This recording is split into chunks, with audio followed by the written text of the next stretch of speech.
When Samoans first began coming to the United States in the early 1900s, they were looking for a place to belong.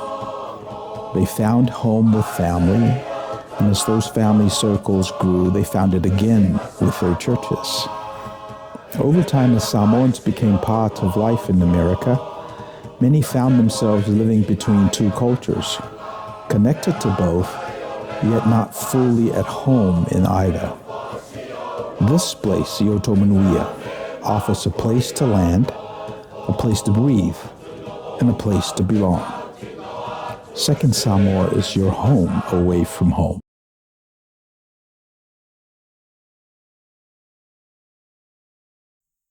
I le toi whāawawina o le au nanga a le Second Samoan. E a leila na porkalame i Iotomanuia. Pai o le tunu whaafonga.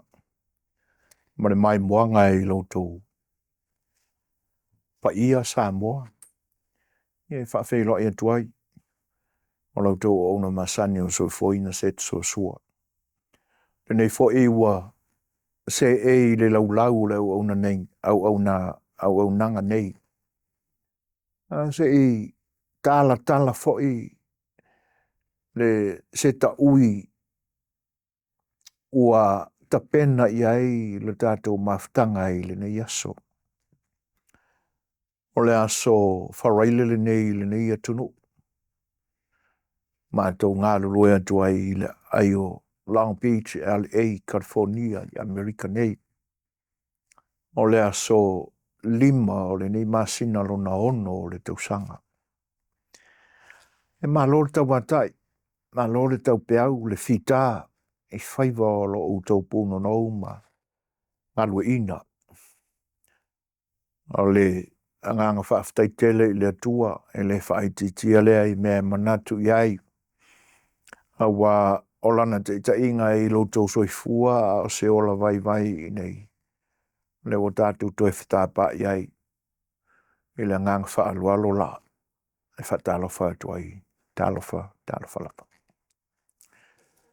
Ai, o manatu se o tātou whaasoa. I nei vaenga o le anga nuu.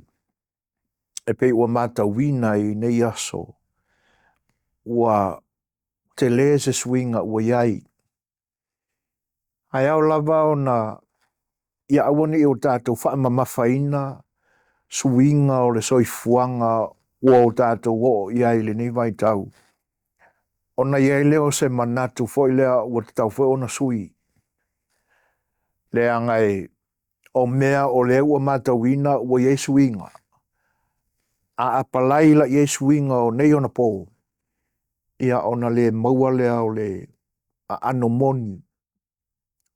O le tūlanga sa iai tō whinga. Ai mai se foi o le whaamaluina o tangata te tō tasi o lātou tō whinga ua iai. Ai mai se lava i tō whinga whale kalesia, tō whinga whale malo, tō whinga whale anganuu. Ia mai se whi o tō whinga i te tonu o so se mata ngā ruenga lava, so se au nanga. O lo o au lava iai tō whinga ia, whale anganuu. E tātou te tiwai, ona o whisota inga wā tangata.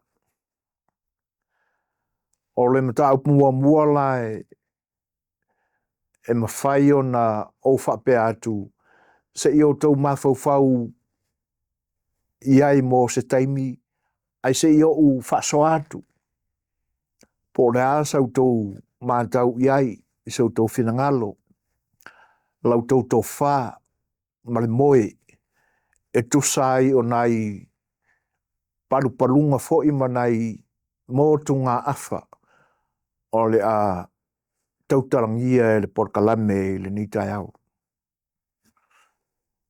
O na whapea lea o le wha matalanga ma le wha upuina o le mata upu mua. O wha langinga o tō whinga. Ia o le a watuia se wha te inga e a matai lou tangata wha tau wā. na o whanau mai le whinangalo alofa o le tua i o mātua o au o le tamatane, o au o le alii. O le upu la e whaalangi ai au ino o le tama. Se ia o a ina tupu ae, ma ua au sia tau sanga e te tau ai ona suia le whaalanginga lea. E na ona sui lava, e le mawhai ao na pūni ti ai pe tau mi ai le whaaleonga lava ua masani ai ona whaingoa ina ai e tu ai ngā tangata i la tātou lava ngangana. O au o le tama.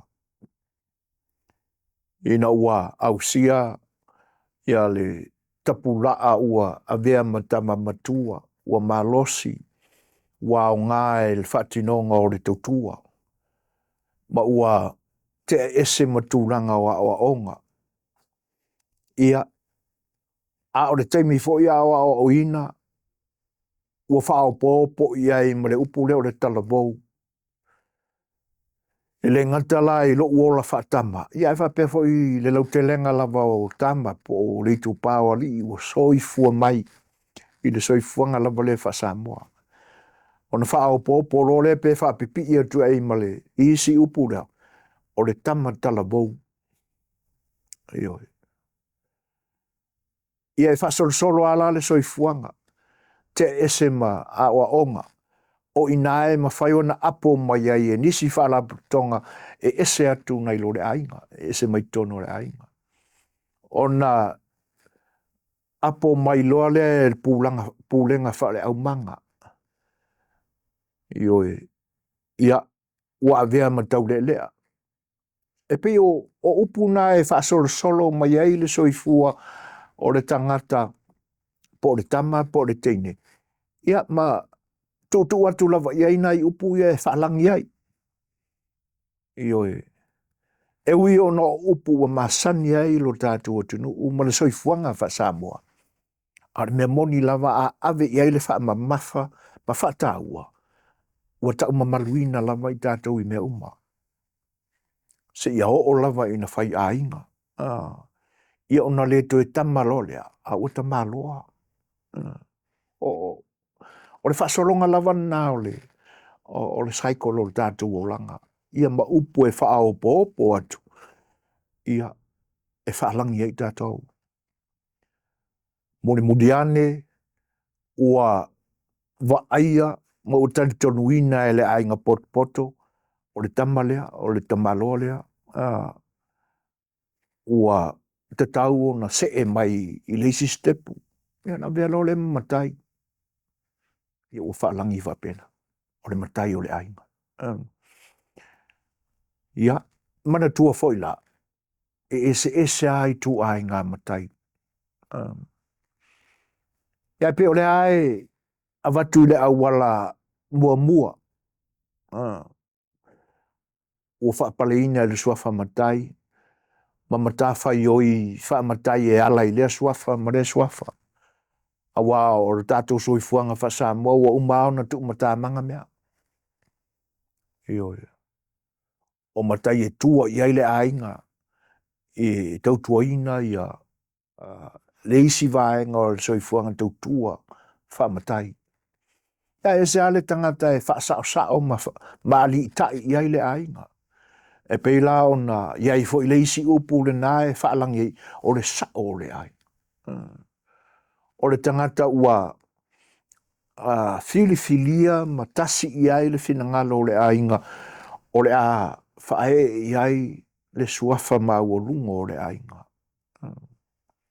Suafa tā ua atu nei lo le tele o le nofo a suafa o le ainga.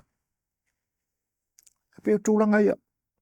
E tātou te amata mai e ina. Tama talavou. Ia. A whapea e o le sao whainga tau le lea ma le au manga o le nuu e le whai ainga i o le tau le lea. Se ia o aina whai ainga i o na tua tu foi leo le tamaloa. Ia mwhasol solo ia whapena se i o ina vea matai. A whapea fo ilana e tamatama mai ama e wha solo mai. Ia a ua vea oe ma whaiwhi au, o reisi le nā whaalaninga maua i tele. Whaalangi ai oe. Wai pasi mai ma le soifuanga na nā o le tamatama tala wautau le lea ta māloa e whae e lore o whaiwhi au. Patasi ai ma upu mao tua e avea ai oe ma ia ua ole e kalesia la mosalawa ia o le whaalaninga o na whaiwhi au o whawhengainga. O le e kalesia me tutisi ia o tausi matanga luenga.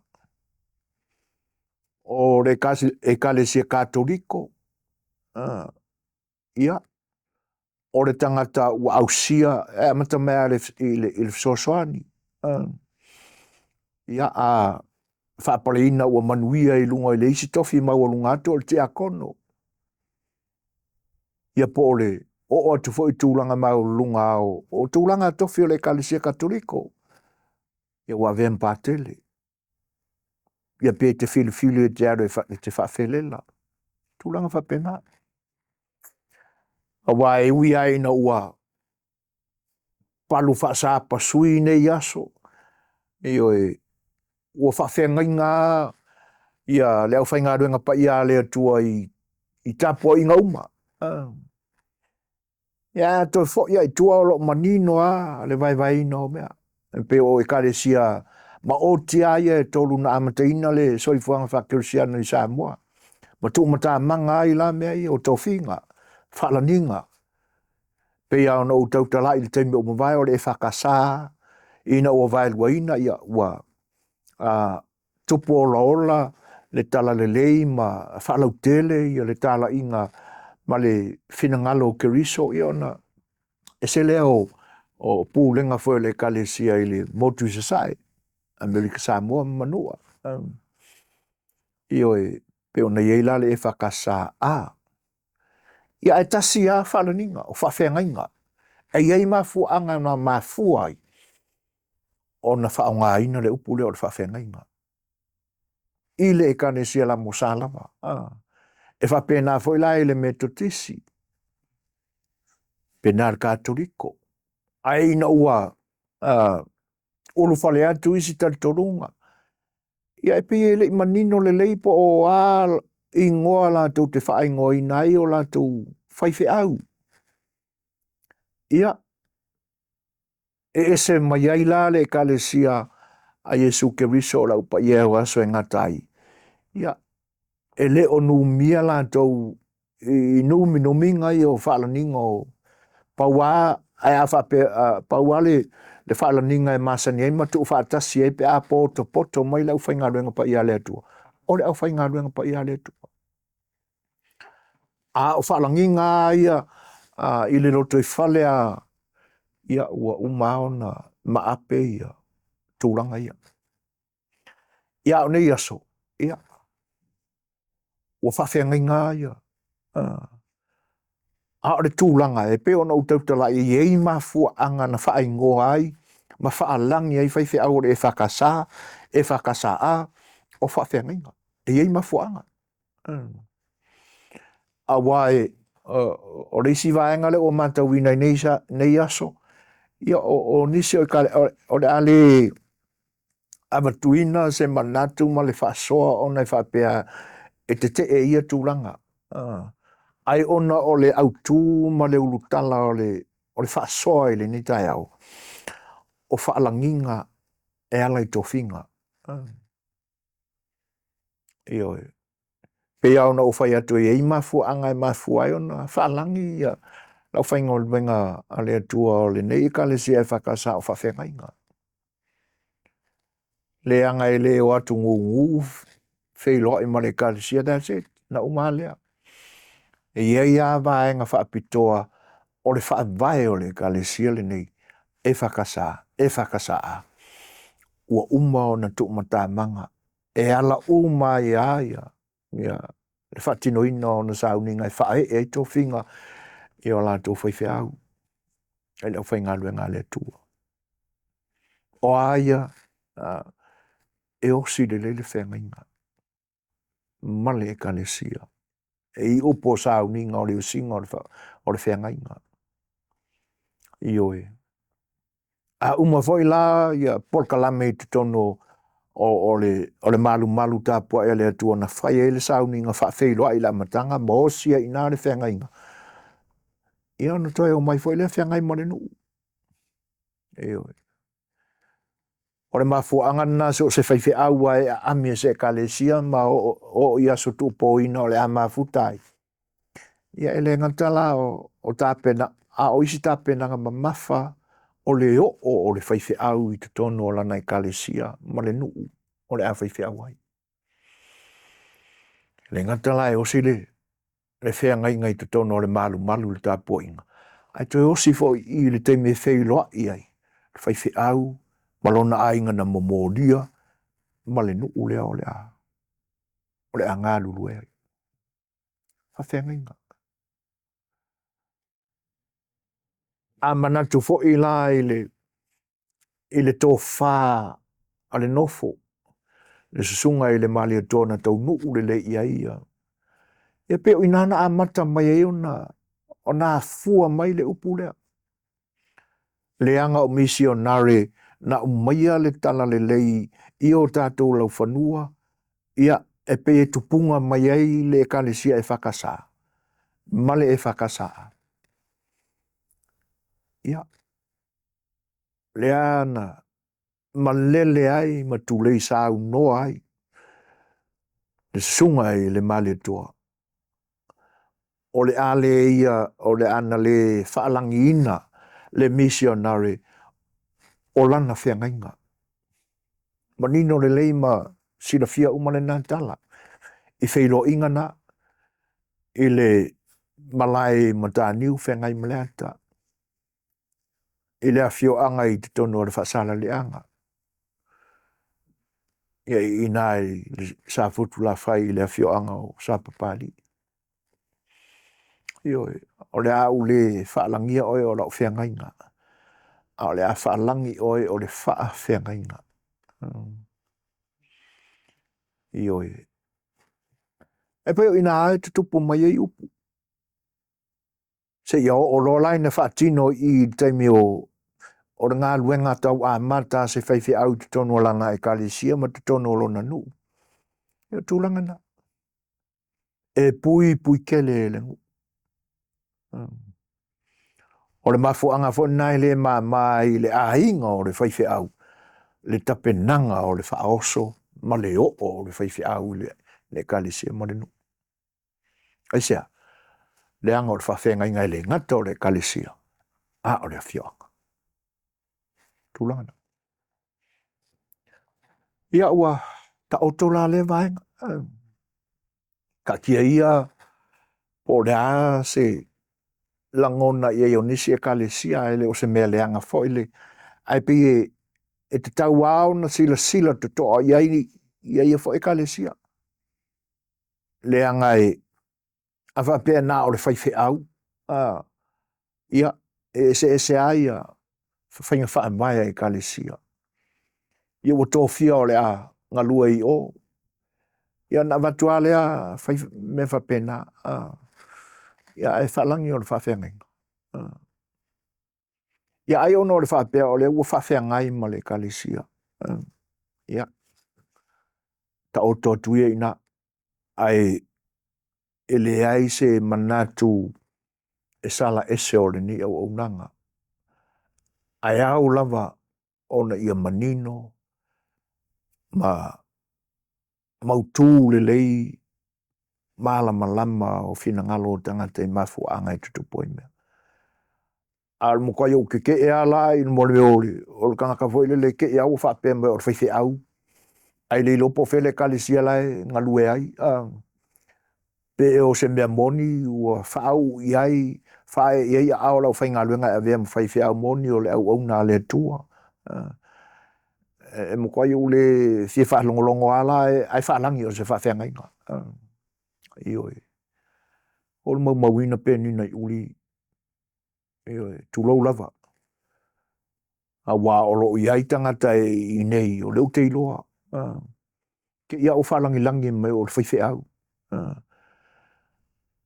na o se ai fo ilisi a wori le aua watu ma sasalua lau whaaloalo te le fo meo te tūla ia ilu mai whaise tala ia ma whaalangi o a ia ni whaalam lawe te tupu ai au wai mai la wari ia whape mai ia to o ainga o lo tu wai whaalam lawe i whaamumore sua whainga si whaamanga kumai pe ai ingi si o lau whainga ia o le mea na oe whai i lo u manatu o le mea moni lea e muri ane ina ua langa i lunga maa ia sa le lo po a mea lai lalo e fule ane sorry mea mafua tu lo uru fafo e leo ni whaifi au whauina a le mea fōke o whai o leo malo o ia kangaka o le soli o no whaanga o leo whainga luenga lea tua whauina ia o ngei la kaimi koe wa ai lai la wari ingi pokpokonga ele mamawinga i se whaaro o lo tahawa i tangata ma le lautele o lea tunu ue au towa atu ni me whai e ala ionga le so soa i ingi upu whaabari wari tūra uri whaafonga ai peo tūlanga na o isi a vaenga ua manta wina o whanangorongo nafi whanangorongo nafi malo whanonoa i le whaatala noa ina e le isi tamai tai ua matua i le ngā luenga wha tustala i le tātou tunu i Samoa aioe o lo ia u mia fo ia tūlanga tofi maurulunga o le media i Samoa ai e whaatala noa ina mai le tō whaia le atio ngie fafo au lalo e leo te pōse se lilo i lo tātou tunu le sunga ia fafo tu lau fo i le o na mamalu i le suafa ia te nane fo i o le wala wina e ngā luenga pa ia le atua e vea i mawhaife au ia o le tūla no whano noai e le le whaatana noa o whaalangi a el tamai tai tu stala lea o le fionga ia lea tiongi e fafo lalo a le ta ua fo ila le sua wha atoa o le whaife au si tulou fo i pea whai e maua mai il sunga le whaife au i lana whaafafonga le nei au nanga ma le nei porkalame tulou fo i suafa a o lea e whaalangi o le fionga e le ngata fo ila le whaataritan noanga lea a o le tele fo e au tangata whaasala lau tangata o lo i le au nanga lea o le au tustala ma te tono o le li o le media Samoa e le ngata fo ila ia ila tu wa whape fo ila lau te lenga o le atunu wa ese nei aso wa fionga e whaalangi ia tūranga to fiuma ai ama ua mai e le tamai tai lea o le ta ua le suafa o te fia tele le au nanga le tamai tai lea e ui whai na iaia nei langona whaano noa i le whaatinonga o lana au nanga i le neiva i tau ma mea o lo tutupu mai lea tunu ia au te whaaloalo iai ma o fia i lana au nanga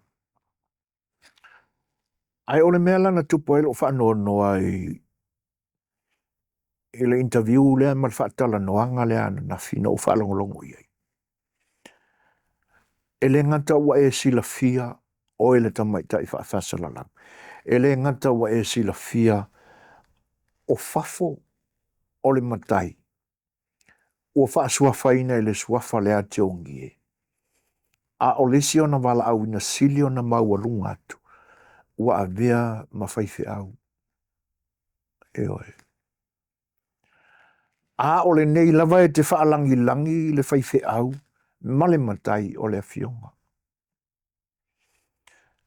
e pe e sili a te aona o fautua ina lau tau ngā luenga e le lei lava le whaatalatala noa i tua wa ili mua po ai suafa awa wa masani ai o tau i leanga na o lau tau ngā luenga. E matua isikaki le lei ale biography o le tangata. O ai le ingoa. Va ili uma po a ingoa o lo wha ingoa ai. Po ua matai. A whai ua matai. Ta ule suafa matai. Fesili iai se wha mole molea. O le ale tu a inga matai te matai. Iau na ta ule iai. A whai o se suafa tamali, se matai tamali. Ona e si la fia leo o e le whai interview po. A whai o se suafa tamali. E wha langi o le fionga. Ai a whai e te fesili atu le ingoa matai. E wha pe mali tangata le tau a veina le ingoa matai. O lo matai o le tula whale. I ona e mawhawhau le po a whalangi ngai whaalangi ei i le tula whale. Whetalainga. Tō wha. Ia. A o sila fia uma ia. Opu e whaalangi ei le tangata o whaiwhi au. Wa vea ma au nā le tua. O le susunga lapa. Se i vanga nai. Le kalesia katoliko. A le lau te lenga o e kalesia ese tono Samoa. Ka iki me kokisi, Mamonga, Assembly of God, Nasareta, Papatiso, susunga uma. No whanau noa. Nā lana uma no whaalongolongo i ai o lo fia o te whaalongolongo i langona o le susunga i le li whaiwhi au. Ia le ati o ngie fafo au lalo. Le anga o le isi lea whatu pese ese lo whaafitaia i le atua o no lana mea lofa ua wha au penga i nai le nei fo i tamali. Ia e uma le tala noanga na nafi o le afio ngā mea uma. Laua fionga. Whanau noanga na. E le ngata o le mawhine no whea ngai mo le whatinonga o le whatala noanga o le sunga i le ali whaiwhi au po le whetalainga fo i ale ati o ngie. O isi lea tangata sini o ngā luenga whatustala, whasaralau. Ia ai matua i ngau i ia ta penanga mo le vaenga.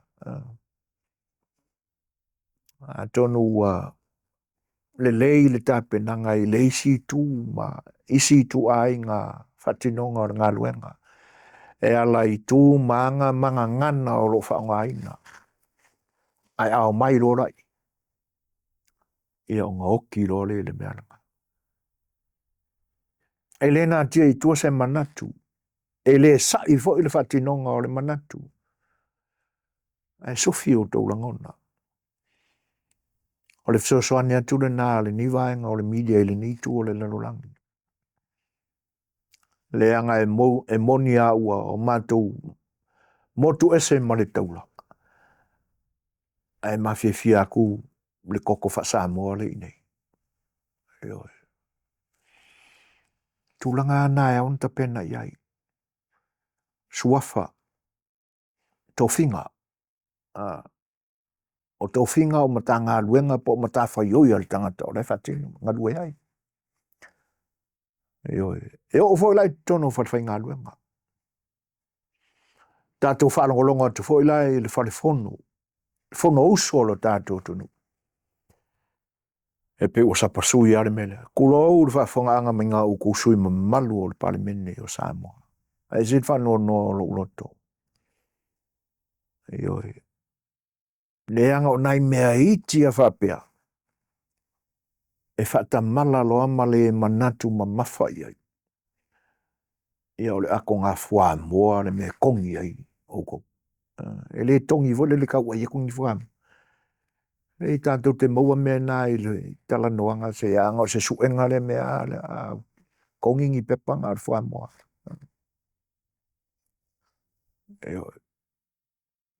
E ti ngā ona whaafonga atu nisi sui ma malu o le pāle mene o lo whaapea mai le saunuanga le whonga whetalai. Ia whetalai a mai a, whetalai mai pe saunua mai. O vaenga ia e tolu. E pe o tō whinga ia wha ngā luenga. Wha sale mausau, wha le lalo langi nei. E pe ua wha mamafa lama e la tātou anga nuu. Ma la tātou wha Samoa e wha langi ai o le fionga. Pe wha pe e sau wha ngā lawa i tono o le sau wha inga o whai pule o le maota o le panemene. E vea lo e mwhai pule o le fionga i le whai pule. Ai te tau ao na manino, e ala nā fionga, ona o le tofi. Whai pule. Ai e manino fo i mamala malama, po le ale tu ai ngā matai le tau ave le whai pule. A whapela o se suafa tamali i, o lo wha suafa ina i le whai pule, wo no mea ala i le fionga i mea uma. Ai a e sa ili atu ma e mautinoa i lousi la fia, o le fionga i le whai pule, o le matai tu la fale. Ave uma mea ngā. Lau a fionga i le li whai pule. Lau whitalainga pai. Ave uma. O le ngota e whaalangi le me sao. Le anga e avea lo o ngota nā malo le fia o iai. Ma mea e whai lama tinei o le me moni. E la whaina. Te tonu a o le loto i whalewe. O lea ua poto mori i futia fuitasi. I le sao whainga a whai pule o lea tunu ua ala i lana whono usu. Na fionga lo lea. E ua ne ngalo si ule na. Le fionga whai pule. Whetalainga i a pai. A o le tūlanga la lea o le tea mai u fia lava o le. Fia mai ala o fionga le whai pule. Ia, mole a koe ma. Kūlanga ia.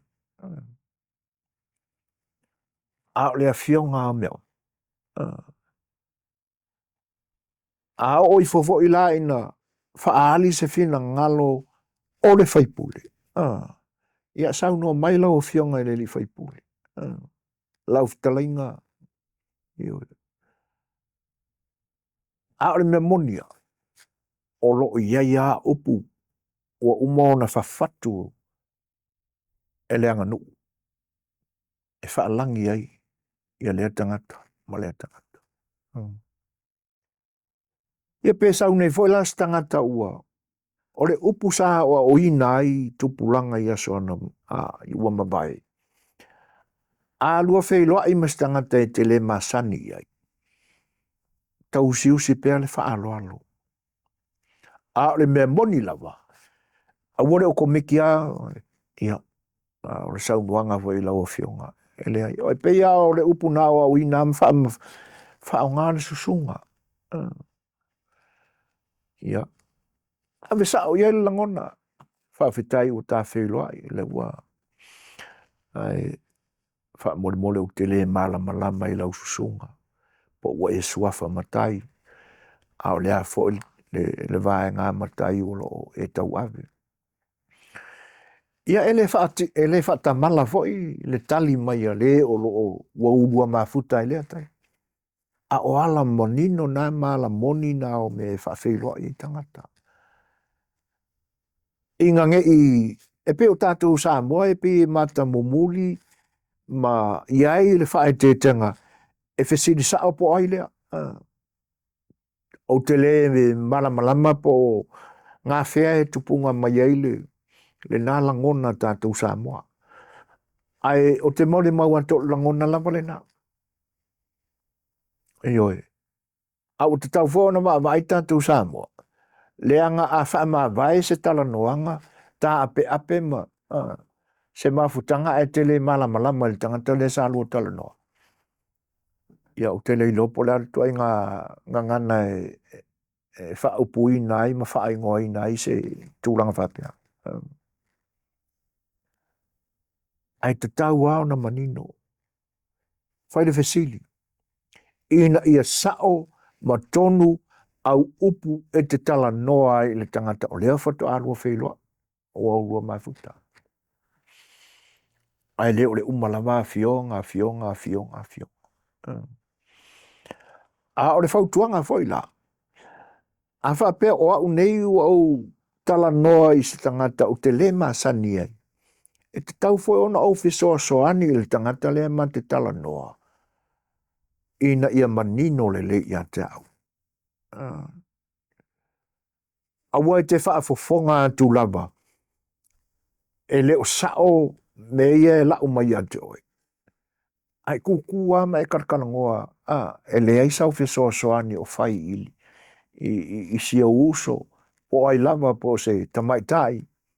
Se tamaitai talavou po se tina ua. Whaatangata matua e o lava i lau matutu. Te tau wao na iai le ngā lulu e whaatasi. Ia ma e whesiri fo iai o heia. Se e anga tonu a manua o le whesiri. O puia.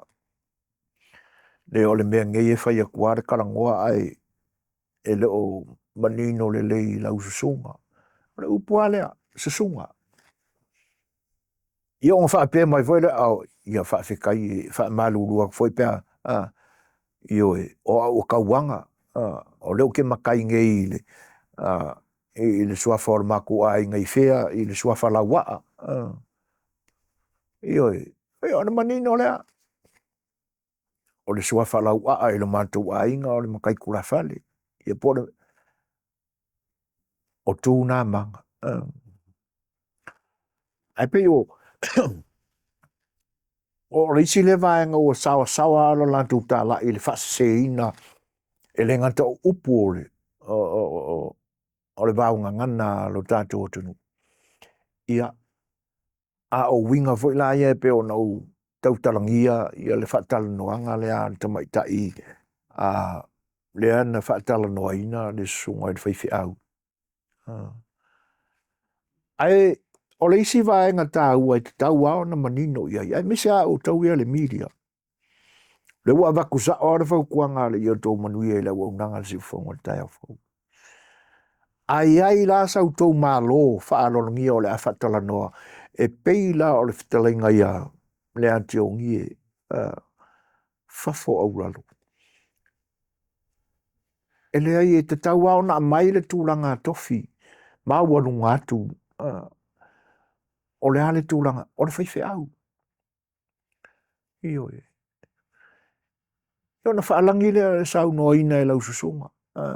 O le la watu le whesiri le lau susunga. Se e sau noa. Tūlanga ia. O se tangata ua umao na whaasua whaina e le ainga se suafa matai o le ainga. Ai muri ane a vea ma whaife au. Whaalangi o le whaife au. Susunga. Io e. Kuuro i kua kofi whaale lalo rangi nei. Ai apo alunga tofinga o le langi e ala i le au nanga ua ofo i eile soifua. O le tangata lea e a vea o ia. Pa au na o le tala le lei. Ofo lona soifua e a vea ma whaiwhaiwa i tangata. Lina. Ai au wane ngalo. A tau mai o le matai. Koe polilia koe o le hariku ai ngā makai. O le manino lea. A whapea o le tamali e peo na le la koe avaku. A o le tamali o na winga o whetau ima o no me i ele sau noa. Pe a tau tala mai le. Le a fionga e le matai tamali. A fionga sau noa. Sau noanga. Ai a whapea me o se tula whale ia. Wa manino a upo tofinga. O le whetalinga. Ioi. Se a mai se wha tautanga i lau tō whaa. Upuna. Se whetalai a po o lea se whina ngalo lau tō whaa. E tusai o lea mlam. E so ale wape. A o le nei ua manino e le ngata o le tula whale o whaasua whaina si eri o whafo. Ia o toi wha he iai le tofi o le au nā le tua. Susunga i le li whaiwhiau. Ia o le ngei le interview o le fionga. fionga. E le ale tau avelua uma o mea ina ia malama i ai. Whainga whaavae o na ngā luenga ua ngā lue ina ma ofo ai soifue ngā lue ai, tau tua ai mo le atunu. E ala i tūranga whaasalalau tu stala. Ia. Ia loa le leitu la fono na ngā luenga. Ia ua foi nei ngalo. Ia se maa ua lunga o lo sila fia i tū maanga. Ala ua nganu. Ala ua tunu o Samoa. E fua i ai lau manue. Matanga o fia le whatinoi no ngā luenga. Au nei vaenga na o lo mamai. O lo lape ai le ona. Tawana ti mata. Ia o isi vaenga i te tawana manino i ai. Le angai e pia o nā watu. Ua sila fia umai le lautele o tangata tūlanga lai ai o. Ia o lo whaalangi se sea. Ai o le manatu i ai. E ta tau fo i le tangata le se seo na whaalangi ina e le isi tangata. Se whai e sef so soangi. A wale tu wale se sea luloa. Le anga ai whai lava le se se le wha tonu ina. Ia o ngāru se sea ia leo si o kakua mio. O whainga tau na Jesus winga i toi whaasasao ai. Nei o na po. A koe kau mawhai se isi, kai pei fo lao si au tau mawhai atu. A koe kau mawhai e kau whakongkongo kūlanga ia. E leo ia i nei le nei au nanga se manatu o le tonu le nei, po le sao le nei. Ai maa fua fua ona o loto tele e pisa atu i le mele. Le anga o tūlanga ia le ta oto le lei ai, ia le wha vai o le ngangana, ma le wāwhea roa i o tangata o le atu. A ko ulai le whaia i se leo. Ai o lea o te iloa, se me te tauana ave se fsoswani e tosai maala o mea. O le ala le sila mai le atua i atea. Sila fia uma, a fia ngā le atua ma ana o aonga. O le ai loa le me te tauana whaia le whaia. Pala ai. E pala ai. E leo i ate ia se langona fsoswani e whatontonu ai. Le e le o le nganga nai whatontonu ai fsoswani ai. E pe o lo o ia te au se upunga voile le o ke ai ia na o ua o te iloa. A tau mawhai la i le nei taimi e toi tau whatontonu mai. Ia o whapele se o kwa whawhia poku kele o lea kangaka. O ngofo ai o a mai fuangemia. Le o fsoswani a langa o tūranga nasa o ina i tupulanga sa mo i te meo mawai. Pei lao na tau watu fo se fautuanga. Ai whaalonga mai o lo se le whaalangi ina o lo tofinga ma tūranga whapena. Pei sau fsoswani. Pei sau fsoswani. I le uso o lo lua whengai, ma lua whaafsanga, ma lua mafuta i se taimi. A lo se o na watu me i atoe. E le ila e lo se whaatonu. A eve malu i upu, au e ke ika pe a whai se le whaaranginga o a waku ia kia. O ngai e fia fuso re me kam whai o ke ngia re kangaka le. Whai malu whai wa. A wala le fsoswani, au whinge e whapea le i whaasao aku le mea le langa o le se le mea le. I tātou whaauta i upu tātou te le lafo. E mise ina i awane i lua ngia le momori ina o au mea sina. Ina i wha mea sina ina i le isi tangata. E oi. Ave malu le i fsoswani atu. E lau susonga. Ia whape te iloa o le maltai tula whale lea. Ia po se kaule lea po se kamaikai. E le isuafa. Ia e fsoswani atu lau susonga. Ia whape o se tina po se tamaikai. so nia tu te o le mafine upu malu upu longo le lei upu awala joy le nganga file mu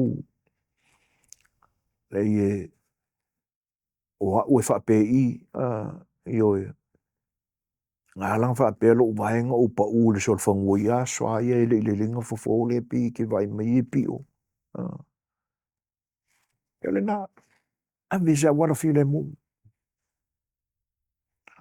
tulanga lai fa langinga o tofinga afa pe o ole matai tula fale awa tonu a matanga duenga mfa fainga duenga le fionga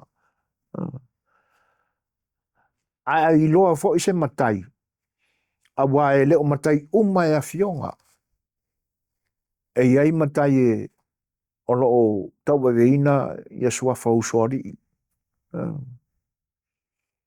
ia o matai la ia ele fa langina o ni a fionga so se sua fa usori I lava o le susunga lava ya via ale o le susunga suma ia lau sunga awa o le si vaenga telele se ua makua I mix up fa solo ako ua palu fa sap mari o mai lau sunga ni le ua ave le upo anga I le tula fale ia e wala awa ile le kangaka le kau ave ia le kofi o sunga lona fa langinga ia le ua fetalai mai le tau le aia so le ua makua I mangungu le ko au aufi le tātou mangana Iyo. Ai au fo le tangata o le atau tala. O na mafau lo loto I mea ia. Wai po le alawa se mānai o ni au upu. Ai sawa I loa le ngangana whaafefi loi lea. O le me mongi a lenga o ka ua la makanga. A whapea o ni pepa o suenga una e su e tongi e ngā fua moa. La fo se fa alo ngia o oi e tangata. Se va ai maa walunga o tangata I lau susunga, po lau o fionga. Ai fefi loi mai lo fa pēla wangana. E le ai. Kua ku ma wala loinga o e kulanga. I sina vaenga. O le vaenga lo na rua e te taua o na o I se tatu fasoa. Na o fai tau e le tustu singa o fesi leva. Ai ola uta penanga mo le tatu por kalame I le so. O koe mga kua ia. Na o fai tau le tustu singa hasta ngata fo o se tula I longa. O lo tātou tunu. O se tasi fo o to'o. E tausia le pa ia o le malai fui fatu. Sa fo tula fai. O le whetalainga ia namlau ulu. Reo pena namlau ulu. Namlau ulu. Reo pena namlau ulu. Ia na o tauane ai lunga o le Facebook e poli itu. Na o tauane.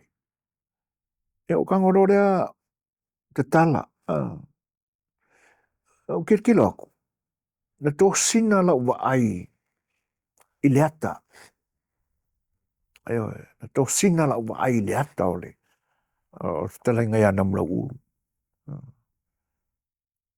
O te unga a le tula. E pi o koe kilo iaka o ngai kui inga I aso ai. O lana avalunga. Le te uina o lana avalunga. Iyo e. O lona la ei. Tak in le leile. O lai whasaurau.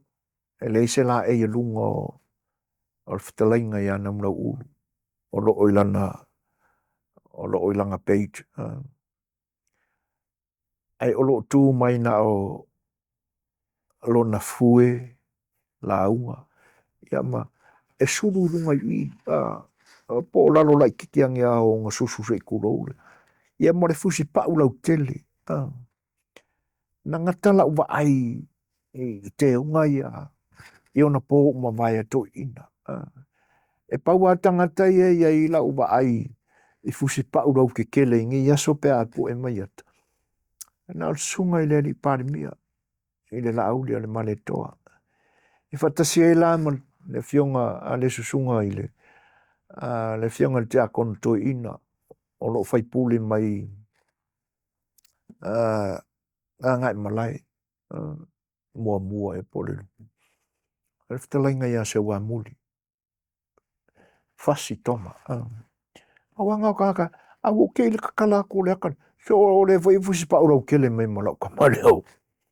O namulau ulu. Reu pena namulau. O nan tustu singala no. Te mana tua foi no tala no inai. O fasi leva a o ngadue foi le isi au nanga fa penei. O tala no ai nai le fa poi ina o le va tapoi o tangata.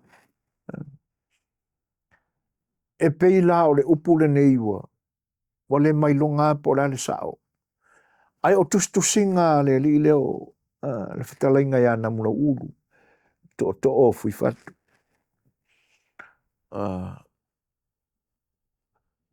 Na mula ulu le pena na mula ulu. Sau kongwa le mele o ke mga kuanga o kaukarangia mua. Ona ofisili ane le so le whawhetai.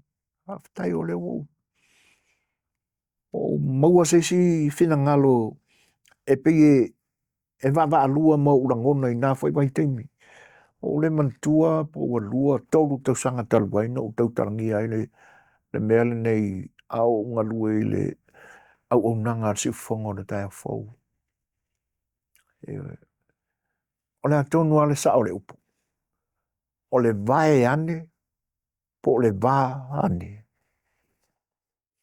O le upu lea pe whoringa mai tātou te tapui ina i le vātua oi o tangata. A whapen mai nei e pe la o tanuanga le no tala noa ia nafi. Le e uma o whaalangia si whaiwhea au o le fionga. Mai la wale amatanga se i tau a ilona whai unga fionga uma me uma. Eoi. Ia. O le fesili. Le ala la atali le tangata na whai ia le fesili.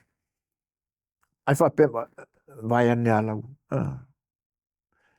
O le atonu ale winga o le tū maleanga lea. E mafua ia na wha o ngale upu lea.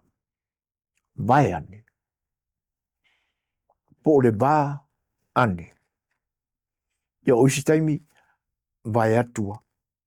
O le vai male atu. O wha tasi ona pele fōringa mai tasi leu. O le vai atu, po le va atu.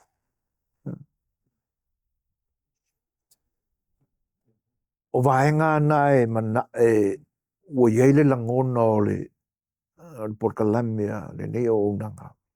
E matua e sef soani. O lau la whaafafonga mai, o lau whaafafonga mai, i lou finangalo. Ia te whaisa wilo i longa. Po le a se tā ua ia te oe o le tau whaa. Pula atu o sailinga. Ia. A whai e te lango iai. Ia. Te saili moni. Te saili loloto. Ai a whai e te le lango naina. Ia. Le ai o le tālo sanga ai le loto wha maulalo. Ia. Koko ese. Anu pea oe i le tūlanga ua masani ai. Ma manatua. E te tau ona iesina teimi e te wha maumawina. E te mawhawhawai po le ale tā ua i a te oe o le wha so atu. Po kalamea le second Samoa. Le anga a whai o le winga o le upu vai ane. ina ia tapui ai le lua vā whealo aloa i ma le isi tangata. O le ala ia, o lona winga, e tapui i le nganga whaaloano, le vālea. Ai alu atu le upu e whaali e tuai lo whaaloano, ma lo nau ina ia tapui le lei le lua vāma. Si ma warunga lo whaaloano i tangata o warua mafuta. Ai alu atu la le upu lea vani, vai. O le ala le winga o le upu lea vai. Pe a whai o le vai lea, ua whaapipi i ei maleane, e a vei lau whaaloalo i le lua pale whea ngai ma le isi fo tangata, e te tauna a vei lau whaaloalo. Ai tauna o le vai. E oi. O na vai ngana e ao no tātou mawhawhau loto i ai. A wae ala o na manatu le tātou porkalame ua le tonu la le vai i le vale. Le anga e le whaapoipoia le lua vāno no foma. Ma le tangata ua whasanga. Ia po se fono tanga foi se afioanga, se kalesia o le alava. Le anga e le avea ia iau vai e whaapoia, makapui e le vā ngongofo le leima. E avea lau whaaloalo. Ai vai ane. Le upula no manatu e tauna. Peye ua ufaitau watu i tustu singa al fitalainga foi. I le to o safutu la fai. Le to o le pule makua i o ua tutusa le leima na iau foi parupaluma. O le vā. A wha leo la. Vā ane lava. Vā ane lava. Le fofonga wha fesili. Le saunoanga i le fesili. Vā ane. Ia te aula ua make sense i o ua langona. Ai na una lafo atu na. Lafo wha au whala atu i lo whenangalo pe o le a fo i sau i lo ilonga i ai. A o se i lo ilonga wha le a ule na le ni o onanga. O le vā ane. A ua le fe tau i o ulangona. Pe a wha upu wha pe o le vai ane. Tanga i te tau wālao na le leise isi e wha manino mai ma wha malama mai ia te au. Le a tonu ale ma fua angor wha upu o le vai. A le winga o langona ma manatu e te wha poipoina ai le lua vā whea loloa i ma le isi tangata. Po o le to te lenga o tangata i e tonu whatasi moi. O le a tonu ala le wha winga ina o le upu le vai. Vai ane o vai atu. E langona na ina ia ta oto le lei i langu tonu. E o foi la le na upu. Le o kwa longo aku. O fai asi se e lai titi e se mafu anga na wha nau mo iei le upu. Lango tonu.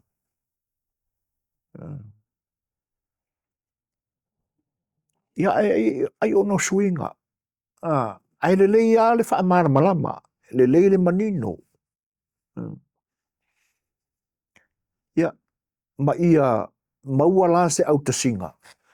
Le o me moni le te tawao na o tātou.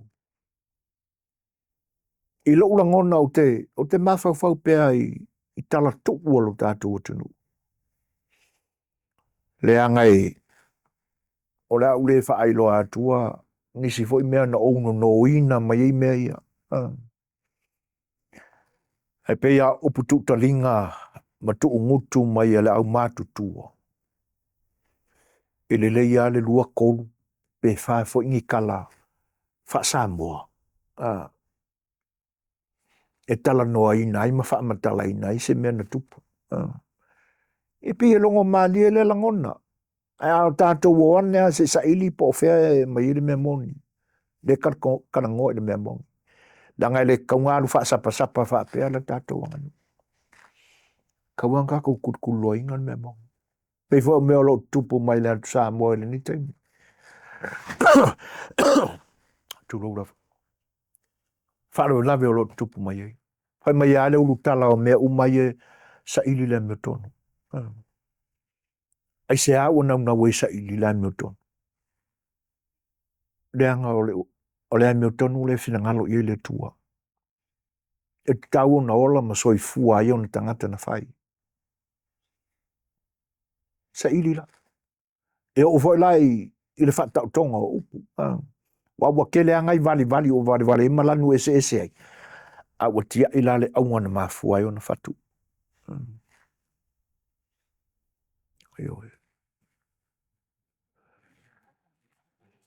O le nganga le nā o le whaasoa. Al tātou porkalame i le ni aso. Pila upu ia. A whapea tātou te whea ngai ma se sao whainga, se whonotanga, tonu e kalesia. Ia. Ai o le taimi ua e manatu o le a e sao nua pe te whetalai. Whaali o langona. Whaali o manatu tu sai o se mata upua. Iloina ma whatala noina. Ia. O le whasoaswani nā le tātou porkalame. O lea e te whawhea ngai maisi tangata. A whaila sau upu. Sau noanga. Pe te whetalai e whaali lo manatu. E mua e whaapoi le sau whainga le mamalu lea. O upu rana. Vaane lava le whaafonga mai. Tātou whono mamalu le ne aso. O whele ave e lau whaaloalo. O le vāo oe maisi tangata. I lo ula manatu malau sa ilinga. O te tau maono mea le upua o le vā. A whaapopo ane la iai le ane ma le atu. O siu ngā reo. A o le vāenga pito sile o na taua o le vā. Vā ane. Vā atu lava le whaafonga mai. A e o pa i o le sa whainga ma le whongo. O iai. A me mafua i unga le o iai. Pea whai keiloa. Ai o le whao ngāla o le upu lea. Vai ane lava. Ia. O na o whaasoa atu le whapea. E te tau wā o na toi ilo le leilo whina ngalo. Tau o na mawhau lo loto. Pe aise ai te tā ua i le upu lea o le vai ane. Wā o le o soani atu. A whai o lea e te whaapoi ina le vāo oe ma isi tangata o le whono. Ai ave ia i le upu vai. O le vai lawan. Vai oe ave whaapoi ei le tūlanga māua lunga o le whatino ina o le whaaloa. O lau vai ave.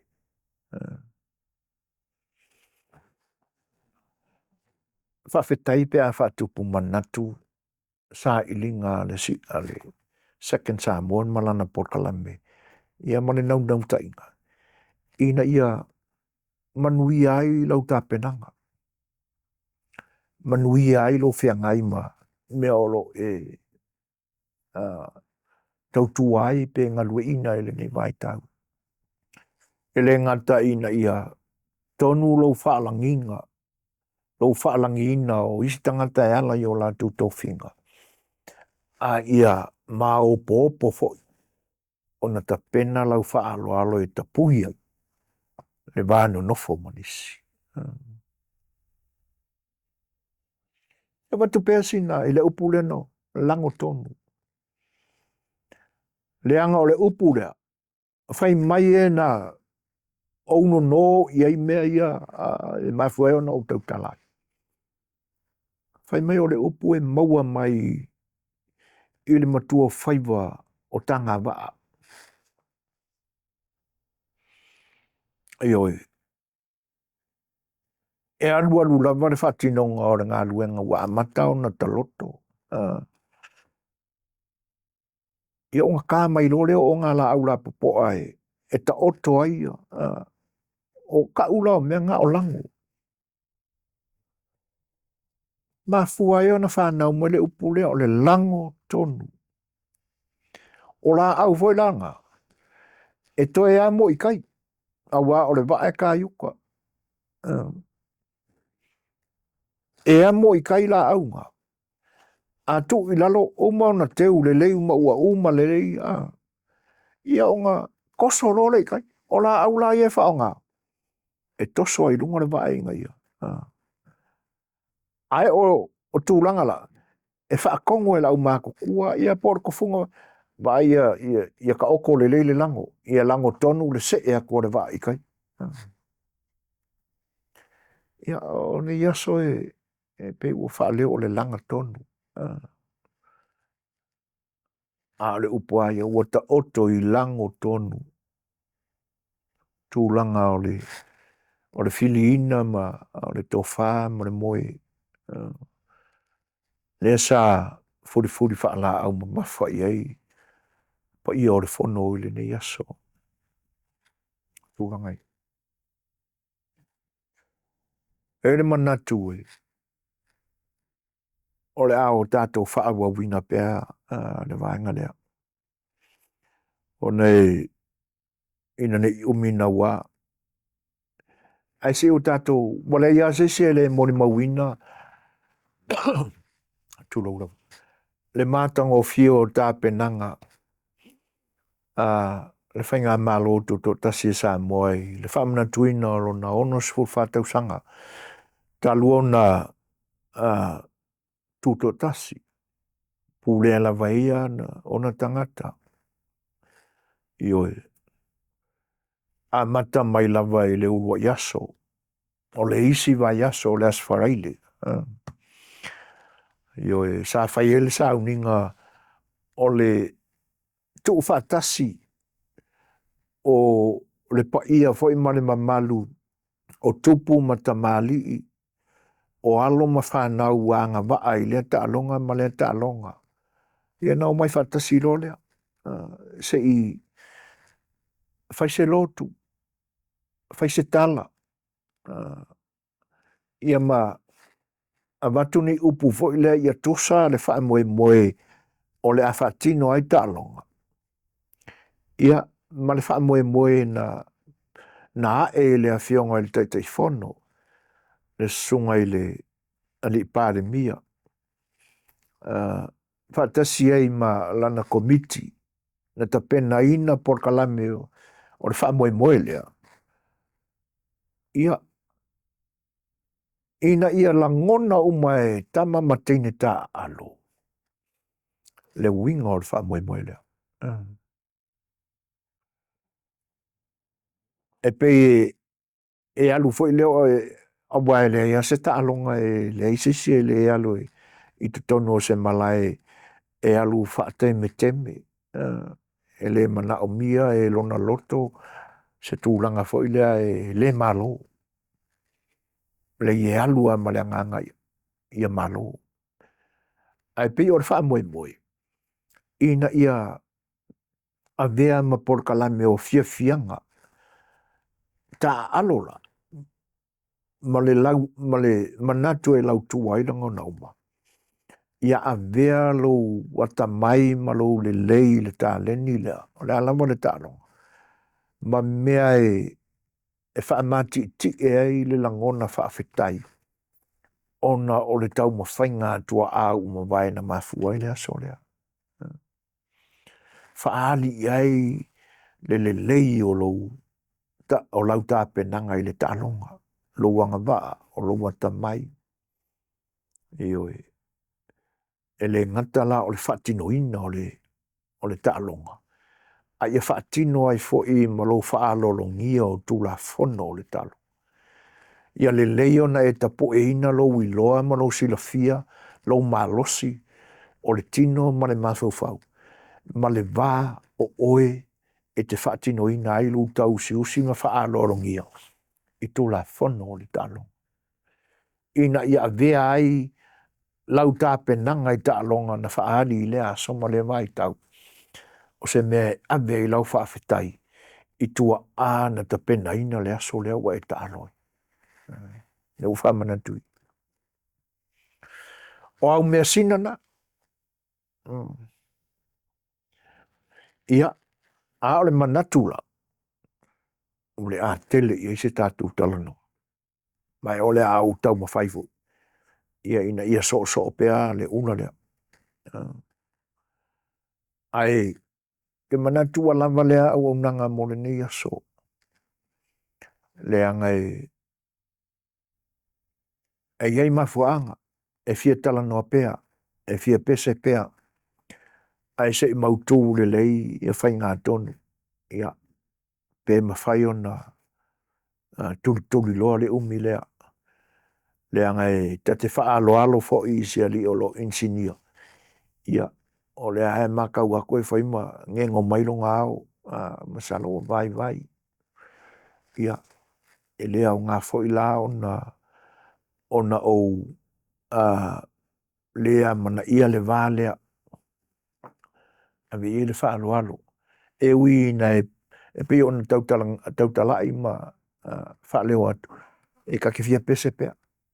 I nei vāenga o ta pena. Iai pe o tilo atu. Ia. O le whako ake o le se whururua. Ia o kaukure moe wāne. Wāne lau tau whaafonga mai. Kaukure moe lau kamale insinia. Ona iai leo le manatu. Se tai au mua. Ia o le tau mawhai lawa te tau i tūranga ia. Ina ia watu pea se fisosoane ale ni au aunanga. I suinga wa iai la tāanga nuu i ni aso. E ia mea o whetau i ona sui. E tu sai o le malosi nei ona pō. Ma le popula malosi mai o suinga. A ia vaenga i lo ulangona ma lo manatu. Awane i luongia tūlanga ia. Le anga o te mai a upua tūla whali. Wha leo i teime o whisir whainga. O pa ia o Samoa. E le utu vai tofo i eise isi. E le ai se poto silsilala. La lavaral ko i ngā poko wa ia ia songei. Aua. O le fautuanga, o le laputainga. Aua. Langa upuna to ina. E le ai se poto. E le ai se isi e fia vave i ai ona langona whaona ponei. E na te toe au tala ina. Pa ia. Lenga. Ia la nai vaenga. Te peila o nai vaenga. E moni pi whaale anu i au ni mea iti. E peia ona o tautala i le teime o mawai. O le a lava le maa walunga o lo si la fia.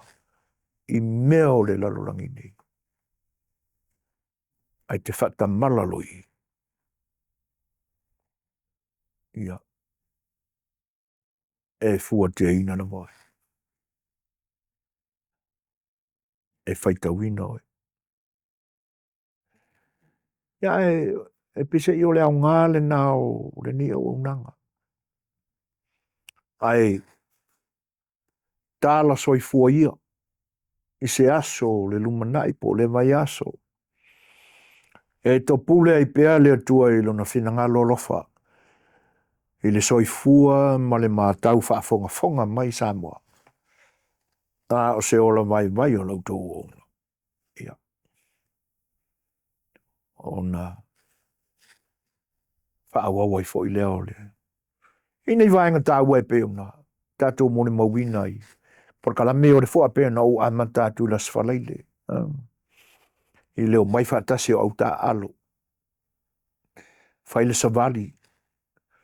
Whaali e langona whiawhia. Tau nuu aturu mā maota. Oi, pare se ngā upu. Langa o whaalongo i kangaka. Ai mese o la wanga i e kai ka ier por kalame.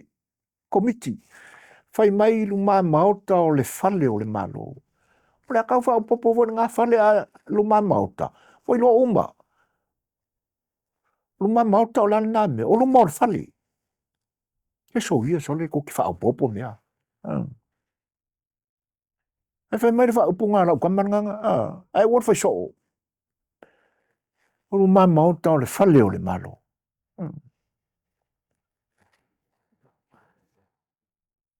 Au kango edit wha kala e korosi e senga mea. Walava luma maota o le malo. I luma o le maota o le malo. Vai mea. Le sa fatasi uma ye au ta alo ese. Mi vi i le atua wa tau nu manuia le aso na to faina. Ya me se foi. Ia o e sa malanga mamawatu au ta alo sa malanga mamawatu. Ia masanga whaafitea le atua ono le ata mai. Ma le malosi wa whaata mai ina i ana tā leni nei alo ma whanau e tena ne wheo tupu mai e wa. Le atunu ua whaau penga ina le atua i sila fia i tā longa i. Ia ngā olole i whaasolonga o le asto nai. Tā lolo. Ia tātou te fia o lai le tūlanga lea. E ui ai no whaalongolonga atu fo inisi au nanga fui whaasala lau i tūlanga lea. Ia, ai nanga ye fo nai isi vaenga na mātau le tātou porkalame. Te tau au no i se tala. O umolo uolanga. O te le fia whaalongolongo tele ni upu fo e a mai se whaafetai ta lia le roto whaamaurang. Te whaalongolongo tu loa pi e whaavi i mai se isia te ma lia le whina ngalo te le fia whaalongoi. O te le lope ia na paua o le mea ua whaia ia o whaapea le atua. Ai ia ngā waa mai loa na o i loa ai whai nisi mea. Te mana o mia ni whautuanga. Pe o le upunga o whaonga inga i te leo aso o ta malosi o whai mea ia. Ke mga o mia ni whai kionga. Ioi. Ia e pe laua o whapea a sepe ua mamawha e leo. Le angai ia te aua ia maulangona o mena o te mo mia. Ai i loi wala o au matangata o te whiwha longo i o mai mea. Ta fua na abe sa whaalo alo. Ia mi se whaukuanga. Po a whaingi ngai me ka poe akili ei le loa mo reisi me. Teo tūlanga ia. Ioi. Ka te le ma vi ia ka me whai. Ta waona mo mia sina whaitionga, sina whautuanga. Pio o lo una nai lo. Ai ese malu fina ngalo ma. Pio le stangata e mana o e whavivi. Ia a matula se whavivi a le stangata io. Nā tile iaunga wheke kau auma. Ia o na le manatu mamawha ro le isi tāpenanga o le asoa. Le anga foi o la ua nofo malona ilo so mea e whai vivi ia. Ai whaafetai i lau tau mai moa mo na sila mai. Wha malulu atu. Ai au te le tu uon na foa. Whasalonga le ua unanga na second Samoa ne ala i lau lana porkalama le i tō manuia. Ia e asu atu vai malui i lau whinangalo. Pea whai whai ua le tonu sa utau ma whai atu ma lau whaafonga mai. Pea on tau tala i le teime umawai. Ia o le lango a ma le lango o ia e ta oto iai. Ai a whapea ua whao i le tālo whinangalo no. Se tau ma whainga fo ia le au auna. Ia o ia ni pupona le toa. Pe le tau la ulu lau whaafonga mai. Se tau ma whai atu a soi fuaina. Ai e le anga le leo le atua i le tau whai ui ungo le nei vai aso. Ioi.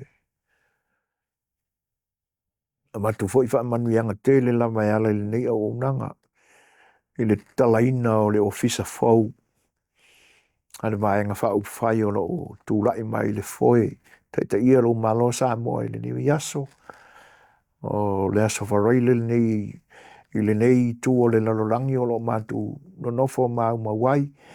Ia o le asto na i le nei lo tātou tunu o lo whatino ai. Ia le te talaina o le ofisa lea o le. Ia o lo o awai e to fo i o mātu sui i nei LA.